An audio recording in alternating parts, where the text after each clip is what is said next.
তুমি কি wifi connect করছো কিন্তু নেট চলছে না, ভিডিও প্লে হয় না, পেজও লোড হয় না, অথচ ওয়াইফাই ফুল সিগন্যাল দেখাচ্ছে? তাহলে এই একটা সেটিং অন করলেই সমস্যার একদম সহজ সমাধান হবে। তাহলে চলুন দেখে নিই আপনার মোবাইলে ওয়াইফাই কানেক্ট ফুল সিগন্যাল থাকার পরেও কেন নেট চলছে না। তো এই সমস্যার সমাধানের জন্য সবার প্রথমে চলে আসবেন আপনার মোবাইল সেটিংসে। তো মোবাইল সেটিংসে আসার পর এখানে আপনি দেখতে পাবেন ওয়াইফাই যে অপশানটা, এটিতে ক্লিক করবেন। তো এখানে ক্লিক করার পর এখানে আপনি দেখতে পাবেন ওয়াইফাই। তো ওয়াইফাইটা অন করে নেবেন।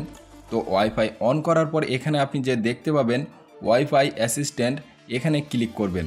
তো এখানে ক্লিক করার পর উপরে যে অপশান দুটি রয়েছে auto connect to the best wifi, এটিতে যদি আপনার অফ থাকে তো এটি আপনি অন করে দেবেন।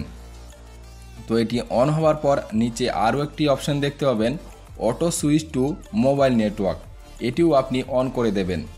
তো এটি অন করার ফলে আপনার মোবাইলে যদি ওয়াইফাইয়ের ফুল সিগন্যালের অসুবিধাও থাকে তাহলে আপনার মোবাইলে ডাটা ব্যবহার হবে এবং আপনার নেটওয়ার্কের কোনো প্রবলেম হবে না। তো এই সেটিং দুটি অন করার পর এবার আপনি ব্যাংকে চলে আসবেন। তো ব্যাংকে আসার পর এবার আপনি আপনার ফোনটিকে একবার রেস্টোর করে নেবেন। তো রেস্টোর করে নেওয়ার পর এবার আপনি আপনার মোবাইলে ওয়াইফাই কানেক্ট করবেন।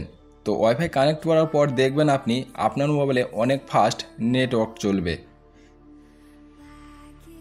আপনার ফোনে কি অতিরিক্ত চার্জ খায়? তো এই একটি সেটিং অন করলেই আপনার হয়ে যাবে সহজ সমাধান। তাহলে চলুন দেখে নিই কোন সেটিংটি অন করলেই আপনার মোবাইলে চার্জ আগের থেকে অনেক সেভ করবে।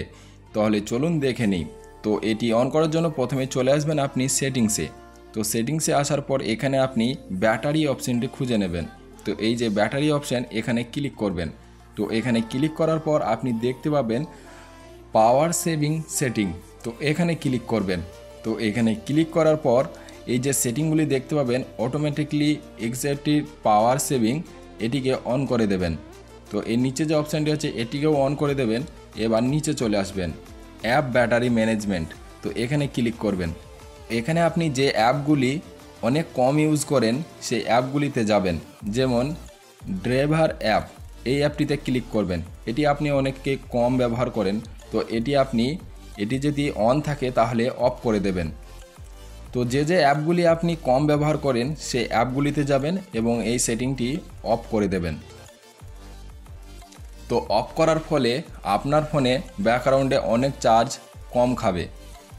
তো বন্ধুরা, আজকের এই ছিল ভিডিও। যদি ভিডিওটি ভালো লাগে এবং আপনার উপকার আসে তাহলে অবশ্যই ভিডিওটিতে একটি লাইক করবেন এবং চ্যানেলটিকে সাবস্ক্রাইব করে আমাদের পাশে থাকবেন এমন টিপস অ্যান্ড ট্রিক্স পেতে। ধন্যবাদ।